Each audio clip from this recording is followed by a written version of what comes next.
की 1000 वर्ष से ऊपर और कलयुग युग की 100 वर्ष से ऊपर, अलग अलग युग की अलग अलग आयु। आदमी वही है।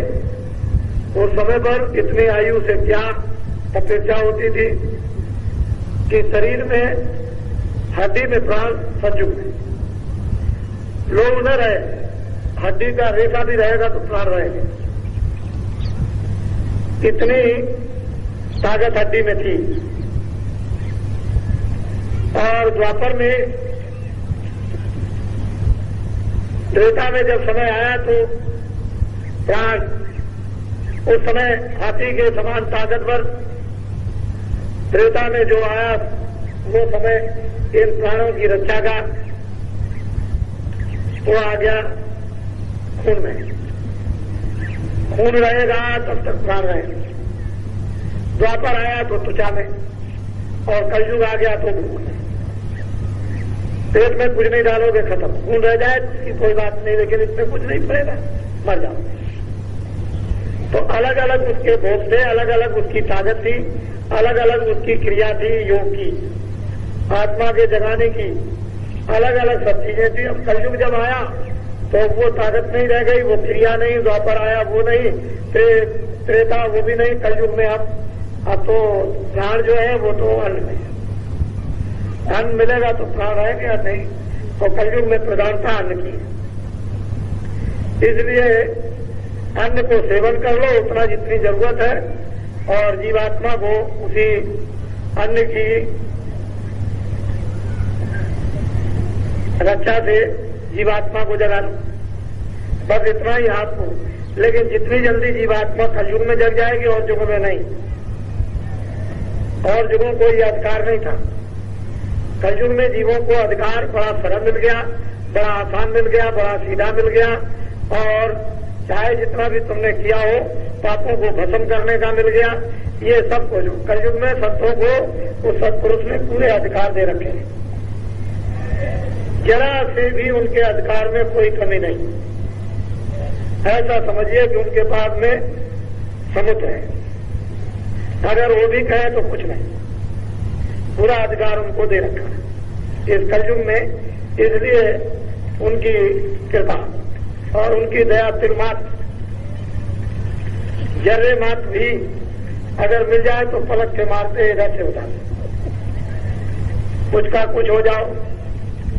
तो ये तो आपकी गति, ये तो ये पिंड, ये आंखों की हद तक, इसके आगे नहीं। और जब सूरज यहां से जरा सा ऊपर वो खिसकी ऊपर, इस शरीर का भाग जब जीवात्मा के प्रकाश का खिंचकर आया तो ये सब उंगलियों की नसें चटकती हैं। यानी उससे पूछो जब जाने का होता है तो कहता है ये टूट गया, बर्दाश्त नहीं होता, इतना रोता है, इतना चिल्लाता है कि टूट रहा है, चट चट करता है। लकड़ी भी इतना आवाज नहीं करेगी जो उसको सुनाई देता, फिर ये चटकता, इधर से ये गांठें चट चट बोलती हैं और ये लुंज हो जाता है क्योंकि नीचे से भाग खिंचा।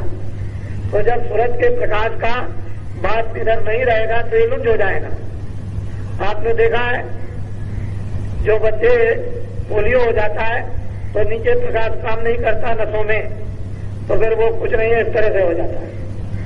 अगर नसों में प्रकाश सीधा जाने लगे तो वो खड़ा हो जाए और भागने लगे।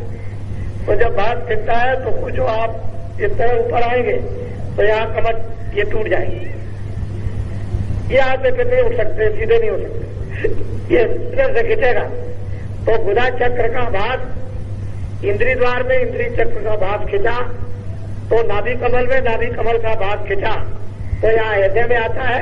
जब यहाँ आने लगा तो दिल धड़कने लगा और सुध बिसरने लगी, क्योंकि मन बैठ करके यहाँ काम करता है और सूरज बैठ करके यहाँ काम करती है। तो दो प्रकार का मन है, एक तो पिंडी मन और एक ब्रह्मांडी मन। तो ब्रह्मांडी मन का स्थान ये और पिंडी मन का स्थान ये। यहाँ से संकल्प विकल्प शोभ गम रंज खुशी वो यहाँ इस जगत की यहाँ होती रहती है, यहाँ मन काम करता है संकल्प विकल्प का, सुख और दुख का। और यहाँ ये ब्रह्मांडी मन अगर ये निर्मल हो जाए और यहाँ आ जाए शुद्ध मन तो ब्रह्मांड का काम करने लगे। तो उसमें मन में संकल्प विकल्प की शक्ति आने लगे। और जब संकल्प विकल्प की शक्ति आए तो फिर क्या है, कुछ भी संकल्प करके कर सकता है। कोई ऐसी चीज नहीं जो संकल्प से ना हो, संकल्प से ही तो ये सब कुछ तैयार हुआ। जब इधर से भाव खींचा तो ये बस जगत भूलने लगे। अब बहुत लोग चिल्लाते हैं कि भाई सुन लो, कुछ सुन लो, कुछ सुन लो, कुछ कह दो, लेकिन अब कुछ नहीं, सब विसर्जन।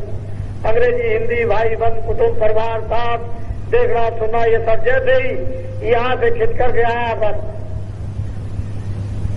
फिर लोग चिल्लाने लगे कि सांस खिंच गया, वो नाड़ी खिंच गई, उसकी हवा खिंच गई, अब नहीं है, अब कुछ नहीं है, बस मतलब ये। और वो खिंच करके जब यहां आता, इधर जब यहां आ गया तो यहां उसका समूह बन जाता है। बस अगर मान लो साधना की है तब तो कोई बात नहीं, तब तो कोई तकलीफ की किसी तरह की कोई बात नहीं। साधना नहीं की तो यही वो खड़े हो जाते हैं आकर सिपाही और कहते हैं चलो। आवाज तो देते हैं उस समय, वो तो सुनाई देती है, और जब खिंचाई करते हैं तो रूप उनका दिखाई देता है तो बड़ा भयानक। खड़े हो जाते हैं और फिर ले जाते हैं। तो ऐसे नहीं कि ऐसे पकड़ के ले गए, शब्द होता है उधर, उसको पकड़ने वाला एक शब्द है, तो वो शब्द में उधर से जोर की आवाज आती है ताकि कोई भी इधर बोलता रहे तो सुनाई न दे। इतनी आवाज अंदर से आती है, उसी में इस तरह से फंसा लेते हैं, खींच करके यहां ले आते। तो अब कुछ पता नहीं क्या हो रहा क्या नहीं हो रहा, इतनी आवाज अंदर प्रकट हो जाती है, उनकी आवाज कि आपको किसी की आवाज सुनाई नहीं देती। चाहे जितना बोलते रहो तो कहते हैं बहरा हो गया। बस यहां खींच करके ले आए। बस ये मृत्यु के मरने का, ये पिंड का आखिरी शिखर है। यहां आकर के समाप्ति हो जाती है सारे जगत के सारे ज्ञान की, जगत के सारे तत्वों की यहां समाप्ति हो जाती, खत्म हो जाता। लेकिन अगर जागने में, अभ्यास में, साधना में, भजन में, सुमरन में तुम अपने प्रकाश को जब साधारण सहज जो उधर से आवाज आती है, नाम आता है, शब्द आता है, उसको बराबर गौर से मन, बुद्धि और चित्त लगाकर उसको सुनो, और वो आवाज आती है तो धीरे से उसको पकड़ो, वो आवाज खींचती। और जब खींचेगी आवाज तो इधर से बाहर धीरे धीरे इधर का ध्यान हटकर जब उधर लग जाएगा तो अपने आप उधर से स्वाभाविक भाव खींचने लगता है। इधर से भी खींचता है, इधर से सब खींचता है तो ये सब शून्य होने लगता है। आप बैठे तो बैठे ही रह जाओगे। इधर से खींच करके उस अभ्यास में, साधना में, भजन में, ध्यान में इधर से खींच करके यहाँ आया तो आप एकाएक जल्दी से ऐसे करना चाहो तो नहीं कर सकते हो। जब जल्दी से उठ जाए, खड़े हो जाए, या जल्दी से हम पैर बढ़ा दें, नहीं, वो तो बिल्कुल शून्य हो गया। आप इधर से गति आपकी सिमटाव की स्वाभाविक आपने बनाई और सिमट करके यहाँ आया। यहाँ आकर के जब इधर आता है तो जब कुछ उधर का दिखाई देने लगता है। अब उधर का पूर्ण ज्ञान होता चला जाता है उस तरफ का। तो ये अज्ञान, ये आपको उधर उस ज्ञान में बाधा नहीं पहुंचाते, नहीं तो बाधा पहुंचाने लगे। अब उधर में उधर के जाने वाली रिद्धियां सिद्धियां बाधा डालती, इधर कहाँ जा रहे हो, उधर कहाँ जा रहे हो, उधर लौट जाओ, ये करती है, वो सब करेगी। लेकिन अब उधर को जाने लगे, इधर फंस गए। अब जब उधर से लौट करके फिर वापिस आओ और आकर के उधर से यहाँ बैठे आकर, तो फिर सूरज का प्रकाश फिर तुम्हारे उसी कंठ कमल में और नाभि कमल में और हृदय कमल में, इंद्रिय द्वार में, फिर गुदा में होकर के फिर संचार। तो संचार करने की उसमें क्रिया इतनी तीव्र बन जाती है कि वो समेट लिया और फिर संचार कर दिया, समेट लिया और प्रकाश को फिर संचार कर दिया। तो सूरज के प्रकाश से ही ये मुर्दा हो जाता है और सूरज के प्रकाश से ये चेतन हो जाता है। जब प्रकाश सिमट गया तो मुर्दा, और जब प्रकाश फैल गया तो चेतन हो गया। तो जीवत मृतक हो रहा हो। भजन ऐसा करो, सूरज को शब्द के साथ ऐसा जोड़ो कि जीवत मृतक हो रहा हो। साधकों, प्रेमियों, कि तुम पकड़कर ऊपर की तरफ ऐसे चढ़ जाओ कि तुम्हारा सारा भाग ये सूरज का शरीर में फैला हुआ सिमेट कर ऊपर आ जाए और जीवत मृतक हो जाओ। तजो खलक की आंख, फिर कोई खलक की आंख नहीं रहती। फिर ये तो कुछ है ही नहीं, ये तो कूड़ा है, कचरा है, बदबूदार है। फिर तजो समरस रक्षक सत्य मत पावे दुखदार। फिर दुख का क्या काम? वो तो जितना दुख है वो यहाँ तक है, और जब यहाँ से ऊपर निकल गए तो दुख का क्या काम हुआ? वहां न पाप न पुण्य, उधर ये जाते नहीं है, उधर ये कुछ भी नहीं, न कोई दफ्तर है, न कोई कपड़ा, न आप पेशाब करोगे, न टट्टी करोगे, न स्नान करोगे। ये कोई रगड़ा झगड़ा नहीं है किसी तरह का भी। ये पिंड का, इस क्रिया का 5 तत्वों की कोई झगड़ा नहीं। अब इन आंखों के ऊपर में लिंग क्रिया 17 तत्वों की प्राप्त हो जाती है। 10 इंद्रिया, चतुसंताकरण, मन बुद्धि चित्त अहंकार और 3 गुण रजोगुण तमोगुण सत्वगुण। अब इस अंड रचना में वो शरीर, वो आवरण है, लेकिन ये स्थूल था, वो इससे और बारीक हो गया। और वो आवरण 17 तत्वों का, वो भी एक कपड़ा है, उसमें भी सूरज जो है वो बंद है। उस कपड़े की, उस लिंग शरीर की एक हदबंदी है कि इतनी दूर तक इतने लोगों में ये लिंग शरीर घूमेगा। जहां तक उसने लिंग लोक के शरीर बना रखे हैं, जहां आकाश बनाया वहां तक पूरा विचरण कीजिए, जाइए और आइए, जाइए और आइए, वहां देखिए। और उसमें एक लोक में कितने कितने लोग यहाँ बना रखे, 14 भवन और 14 तबक। तो वहां तक आप बराबर रहे और उसमें वो आनंद ही लेते रहे, वहां दुख का कोई काम नहीं है। तो 10 इंद्रिया, चतुसंताकरण, मन बुद्धि चित्त अहंकार, रजोगुण तमोगुण सतोगुण, ये 17 तत्वों का एक लिंग शरीर, 5 तत्वों का एक पिंड शरीर। और इसके ऊपर में जब आप ऊपर चलेंगे सहस्त्र कमल की तरफ, तो वहां 9 तत्वों का शरीर है। आद्या महाशक्ति के दर्शन करने के बाद ये शुरू हो जाता है। वो आद्या महाशक्ति है जो निरंजन भगवान की अर्धांगिनी है, और उसके ऊपर में वो 9 तत्वों का शरीर, उसको कहते हैं ब्रह्मांड। ब्रह्मांड लोग, अंड और पिंड और ब्रह्मांड, वहां पर मन बुद्ध और चित्त, शब्द स्पर्श रूप रसगंध, मन बुद्ध चित्त और अहंकार, ये 9 तत्वों का शरीर। मन बुद्धि और चित्त और अहंकार और शब्द स्पर्श रूप रस गंध, ये 5 तत्वों का शरीर। इस स्थूल शरीर में फल, दूध, घी, अनाज का आहार, लिंग शरीर में 17 तत्वों के उस लोक में सुगंधी का, सुगंधी बरसती है। ऊपर से वर्षा होती है, फूल देवता जैसे हवाई जहाज पर चढ़ते हो, ये तो कुछ नहीं, उस पर बैठ करके चले जा रहे हैं, आसमान से इतना फूल गिराते हैं जैसे कि सारे देश में एक बार की वर्षा कर दी, संपूर्ण देश में। और वहां उन फूलों में से पिचकारियां निकलती है सुगंधी की, सुगंधी। इस तरह से सूरज उस सुगंधी को लेती है, वो भोजन नहीं कर सकती है, दूध की सुगंधी। 17 तत्वों के शरीर में सुगंधी के आहार से जीवित रहते हैं सब। वहां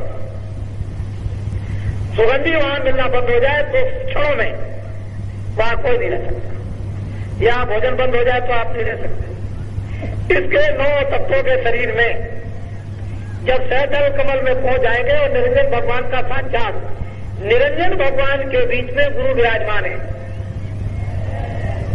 क्योंकि वहां गुरु नहीं रहेंगे तो जाने नहीं देंगे, वहां गुरु मौजूद है। और रास्ता ऐसे किसी को देते नहीं है, तो उन्होंने अपना मुखारबिंद बंद कर रखा। जब गुरु इधर से ले जाते हैं और कहते हैं दरवाजा खोल दीजिए, तो दरवाजा खोलते हैं मुख।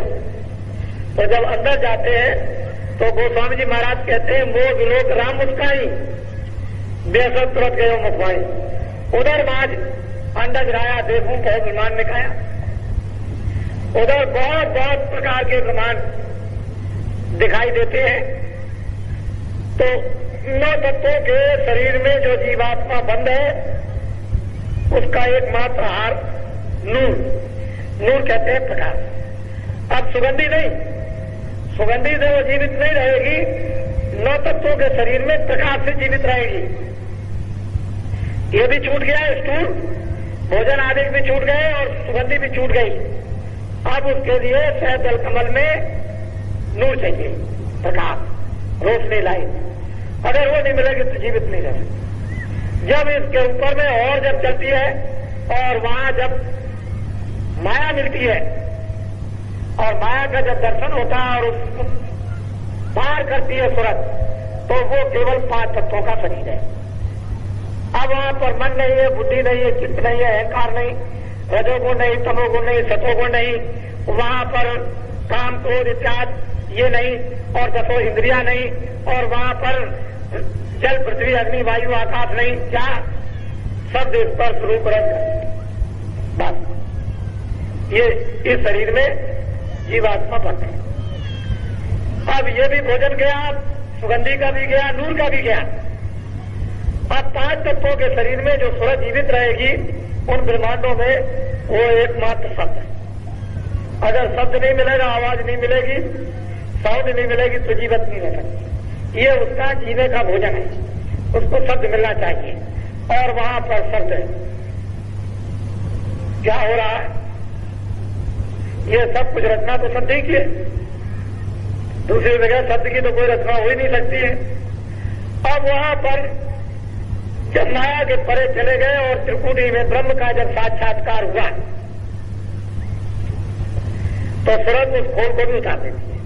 वो देखती है कि यही बैठ करके ये कपड़ा पहनाया गया था, शब्द स्पर्श रूप रसगंध का, इस कपड़े को इसमें बंद किया गया था, फिर नीचे 9 तत्वों के कपड़ों में बंद किया, उसके नीचे उतार दिया 17 तत्वों के कपड़ों में बंद किया, उसके नीचे उतार दिया इस स्थूल 5 तत्वों के कपड़ों में बंद कर दिया। अब जब उस कपड़े को उतार देती है तो बिल्कुल खड़ी हो जाती है। उस समय पर इस जीवात्मा का जो दोनों आंखों के पीछे बैठी है, जौहर का खेल, उसकी शक्ति का खेल, उसके विस्तार का खेल, उसकी ताकत का खेल खुल्लम खुल्ला तो जब दिखाई देता है। और जब उस पर चली गई तो गुणातीत हो गई। जब गुणातीत हो गई तो अब किसी भी गुणों में नहीं आ सकती। वहां से त्रिकुटी से बीज कारण रूप ये गुणों का उत्पन्न हुआ था, गुणातीत हो गई। और अब वो सच धज कर जो इसका स्वागत होता है वो अद्वितीय है। वो तो आप हीरे लगा दो, आप रोशनी कर दो, कुछ नहीं। तिल भर भी, जर्रे भर भी यहाँ कुछ नहीं है जो इसका स्वागत होता है। किस तरह से सजाई जाती है यहां से जाने वाली ये सूरज जीवात्मा जो दोनों आंखों के पीछे बैठी है, उसके लिए किताबें बंद है, किताबों में कोई लिख नहीं सकता। इस तरह से सजाकर जब ले जाई जाती है तो ये क्या है, तो एक मच्छर का देश है। सारा संसार ये मच्छर जैसा मालूम होता है, मच्छर। अगर उससे भी छोटा कहा जाए तो बहुत दुनिया क्या गुजरेगा। आप किस तरह से कहां से आए हो? और सजा धजा करके जब ले जाई जाती है तो यहाँ के कलम, कागज, स्याही, पानी, पृथ्वी, बनराय से पत्ते जितने भी यहाँ ये लिख नहीं सकते, इतनी लंबी सड़क। और यहाँ की घास को ऐसे सूरज लगा दिए जाएं तो एक एक डालियों पर सूरज लगे। सारे संसार की घास को सूरज कर दिया जाए, इतने सूरज एक एक डाली पर लगे। आप उसकी शोभा, उसका स्वागत, उसके सजाने के समारोह और पार ब्रह्मांड में कोहराम मचता है।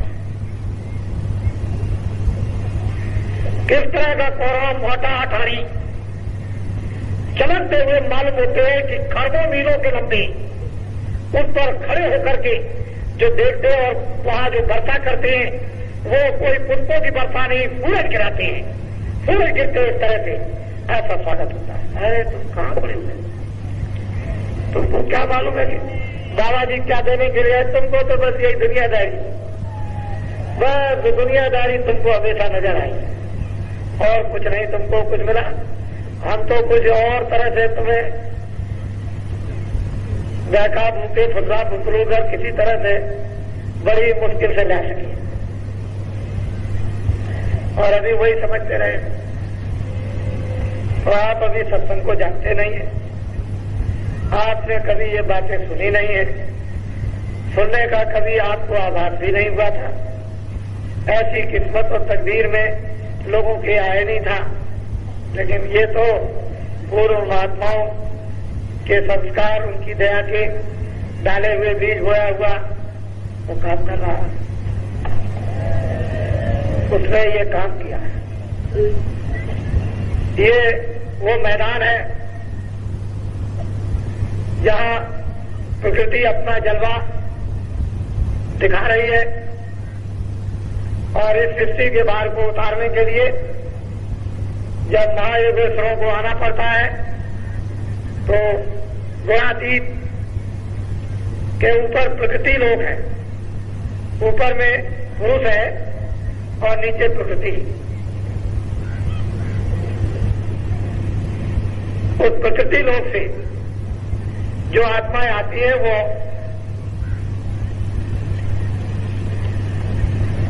महायोगेश्वर, और त्रिपुटी के नीचे माया है, ऊपर में ब्रह्म है,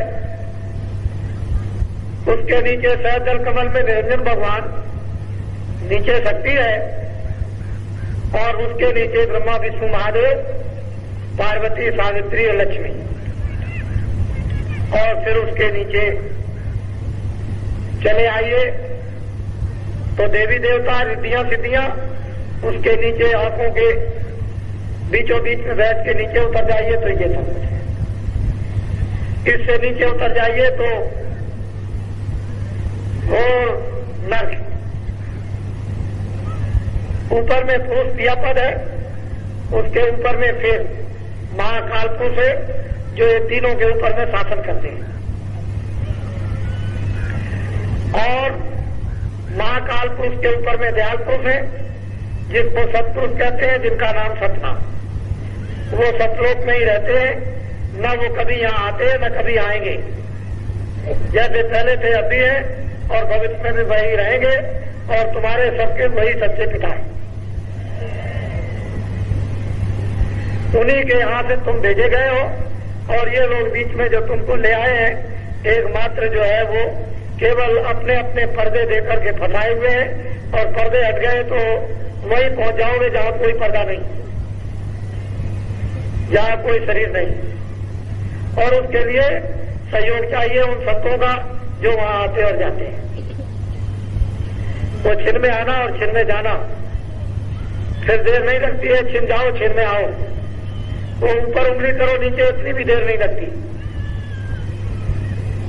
ये मनुष्य रूपी मकान में बैठ करके जीवात्मा को सूरत को गति प्राप्त हो जाती है, लेकिन ये कब जब महापुरुषों की दया और शक्ति, ज्ञान और हर प्रकार का बल प्राप्त हो जाएगा, और जो हमने किया वो खत्म हो जाएंगे। क्या अच्छे बुरे खर्च,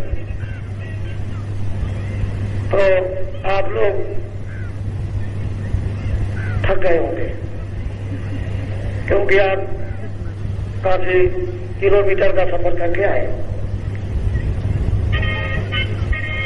बहुत लोगों ने अभी आए तो अपनी अपनी रुचि के अनुसार जो कुछ भी इस पेट को भरने के लिए कुछ रोटी वोटी बनाई होगी, वो भी कई लोगों ने अभी नहीं खा पाई। तो आप जो लोग जाने वाले हैं अब जाने की तैयारी करें। आपको आज ही से ही सबको इजाजत है जाने की। जिसको जैसी जैसी सुविधा प्राप्त होती जाए, जिन जिन साधनों के द्वारा, उनके द्वारा आप चलते जाए। अब रह गया जाते समय में मिलने की बात, तो अंदर वहां पर बैठने की जगह है, वहां आकर के मैं वहां रहूंगा तो आप बराबर मिलके जा सकते हैं। क्योंकि ये तो मैं जानता हूं कि बगैर मिले हुए आप जाएंगे नहीं। तो वहां आप जो जाने वाले होंगे, वही मतलब ये है कि आते जाएं तो एकदम से सबको अवसर मिलता चला जाएगा। जो आज जाने वाले आज आ जाएं, जो सुबह जाएंगे सुबह, या रात को जाएंगे रात को, या कल जाएंगे कल, लेकिन सत्संग कल भी होगा। जो अभी गाड़ियों से जाने के लिए तैयार हैं, उनको इजाजत है। अपने अपने प्रांतों में, क्षेत्रों में जाएं और काम करें, और बैठने की जरूरत नहीं है। और जो हमने काफिले की यात्रा में महाराष्ट्र में, गुजरात में, राजस्थान में, मध्य में जो नामदान दिया है, और जो लोग थोड़े बहुत सुमरन ध्यान भूल से या जान अनजान में ऊपर नीचे कर रहे हैं, लेकिन कर रहे हैं। कोई एक नाम लेता है, कोई कुछ करता है, कोई 2 मिनट करता है, कोई 4 मिनट करता है, लगे।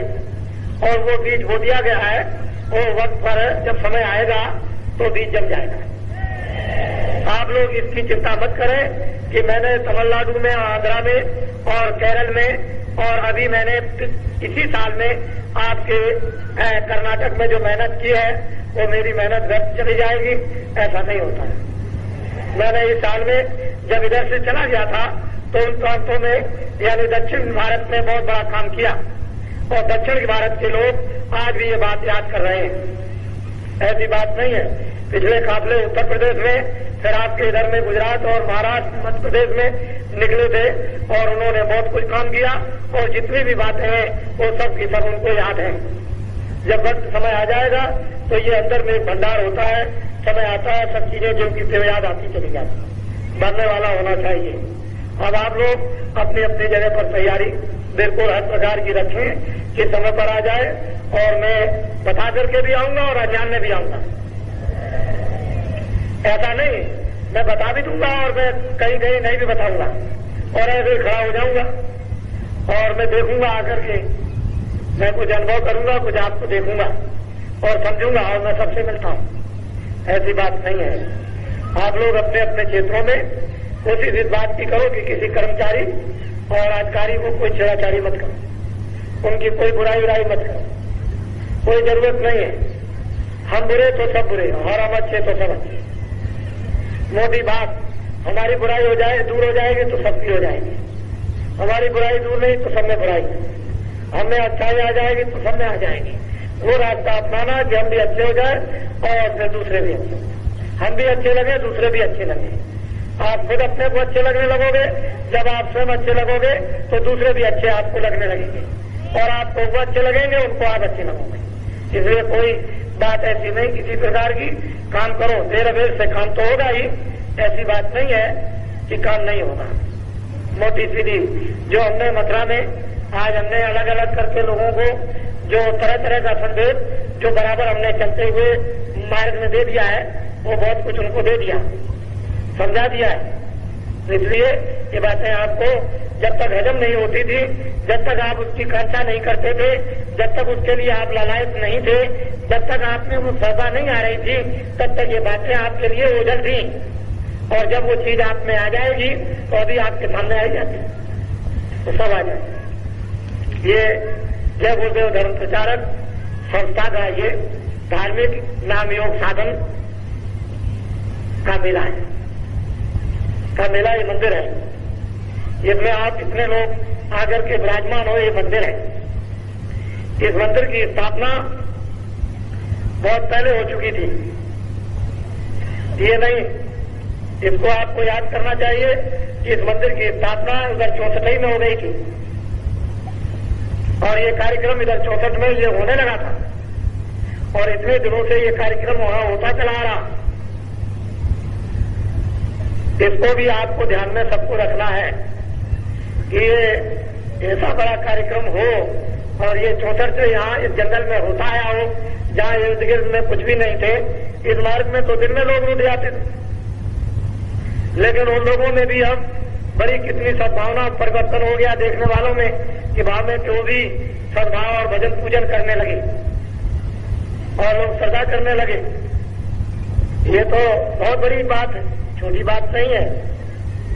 तो ये भी आप इसको भी समझते रहें। तो ये मंदिर है और मंदिर में